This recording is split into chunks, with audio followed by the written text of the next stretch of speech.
لبیک یا رسول اللہ، تاجدار ختم نبوت، زندہ باد زندہ باد زندہ باد، من سب نبی فقتلوہ، من سب نبی فقتلوہ، من سب نبی فقتلوہ۔ تحریک لبیک پاکستان کے خلاف حکومت پنجاب اور وفاقی حکومت نے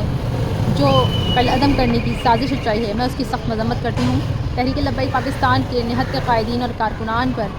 اور خواتین اور شیرخوار بچیوں پر جو جھوٹی دہشت گردی کی FIR کاٹی گئی ہیں، میں اس کی بھی سخت مذمت کرتی ہوں۔ تاریخ گواہ ہے کہ تحریک لبیک پاکستان کے جتنے بھی مارچ ہوئے ہیں یا جتنے بھی احتجاج ہوئے ہیں یا جتنے بھی دھرنے ہوئے ہیں، ان میں کبھی بھی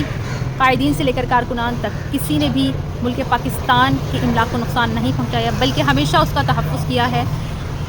اصل جو درد ہے پنجاب حکومت کو، وہ صرف اور صرف یہ ہے کہ تحریک لبیک پاکستان نے قانونی کارروائی کے ذریعے قادیانیوں کے غلیظ خانوں کو بند کروایا ہے، جس کا ذکر عظمیٰ بخاری نے اپنی پریس کانفرنس میں بھی کیا ہے۔ پنجاب حکومت نے مرید کے میں جو تحریک لبیک پاکستان کے قائدین اور کارکنان پر ظلم و ستم ڈھایا ہے اور اسٹیٹ فائر کیے، شل برسائے اور ہمارے تحریک لبیک پاکستان کے کارکنان کو شہید کیا اور ان کو جلایا، اور وفاقی حکومت نے جو اس وقت تحریک لبیک پاکستان کو قلعدم کرنے کی منظوری دی ہے، اس سے یہ ثابت ہوتا ہے کہ وفاقی حکومت اور پنجاب حکومت قادیانیوں کی پشت پناہی کر رہی ہیں۔ میں ملک پاکستان کی عدالتوں کے ججز اور وکلا ٹیم سے یہ اپیل کرتی ہوں کہ جو اس سانحے میں ملوث ہیں حکومتی وزراء اور وفاقی حکومت کے لوگ، ان کو بے نقاب کرے اور تحریک لبیک پاکستان پر جو ظلم و ستم ڈھایا گیا ہے اس کو سامنے لے کر آیا جائے، اور اس سازش میں جو تحریک لبیک پاکستان پر رچائی گئی ہے، جو بھی شامل ہیں، جنہوں نے بھی اس ظلم و ستم کے لیے آرڈر دیا، ان کو قرار واقع سزا دی جائے، چاہے وہ عطا تاڑر ہو، چاہے وہ عظمیٰ بخاری ہو، چاہے وہ محسن نقوی ہو، چاہے وہ وزیر اعلیٰ پنجاب مریم نواز ہو، چاہے وہ وزیر اعظم شہباز شریف ہو، تاکہ آئندہ اس ملک پاکستان میں پاکستانی عوام کو بے وجہ قتل نہ کیا جا سکے، بے وجہ ان کو مارا نہ جا سکے، اور ان کو جینے کا حق حاصل ہو ایک معزز شہری کی طرح۔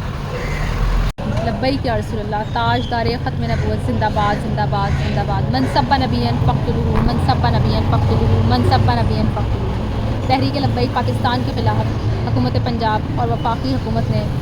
جو قلعدم کرنے کی سازش اچھائی ہے، میں اس کی سخت مذمت کرتی ہوں۔ تحریک لبیک پاکستان کے نہت کے قائدین اور کارکنان پر اور خواتین اور شیرخوار بچیوں پر جو جھوٹی دہشت گردی کی FIR کاٹی گئی ہیں، میں اس کی بھی سخت مذمت کرتی ہوں۔ تاریخ گواہ ہے کہ تحریک لبیک پاکستان کے جتنے بھی مارچ ہوئے ہیں یا جتنے بھی احتجاج ہوئے ہیں یا جتنے بھی دھرنے ہوئے ہیں، ان میں کبھی بھی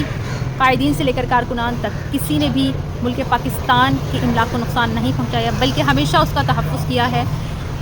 اصل جو درد ہے پنجاب حکومت کو، وہ صرف اور صرف یہ ہے کہ تحریک لبیک پاکستان نے قانونی کارروائی کے ذریعے قادیانیوں کے غلیظ خانوں کو بند کروایا ہے، جس کا ذکر عظمیٰ بخاری نے اپنی پریس کانفرنس میں بھی کیا ہے۔ پنجاب حکومت نے مرید کے میں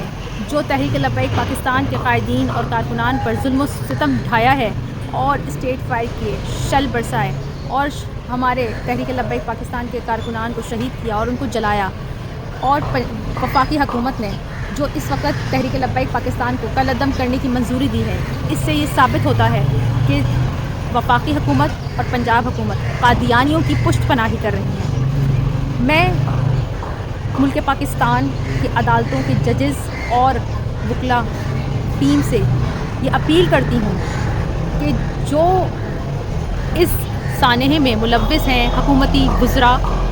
اور وفاقی حکومت کے لوگ، ان کو بے نقاب کرے اور تحریک لبیک پاکستان پر جو ظلم و ستم ڈھایا گیا ہے اس کو سامنے لے کر آیا جائے، اور اس سازش میں جو تحریک لبیک پاکستان پر رچائی گئی ہے، جو بھی شامل ہیں، جنہوں نے بھی اس ظلم و ستم کے لیے آرڈر دیا، ان کو قرار واقع سزا دی جائے، چاہے وہ عطا تاڑر ہو، چاہے وہ عظمیٰ بخاری ہو، چاہے وہ محسن نقوی ہو، چاہے وہ وزیر اعلیٰ پنجاب مریم نواز ہو، چاہے وہ وزیر اعظم شہباز شریف ہو، تاکہ آئندہ اس ملک پاکستان میں پاکستانی عوام کو بے وجہ قتل نہ کیا جا سکے، بے وجہ ان کو مارا نہ جا سکے، اور ان کو جینے کا حق حاصل ہو ایک معزز شہری کی طرح۔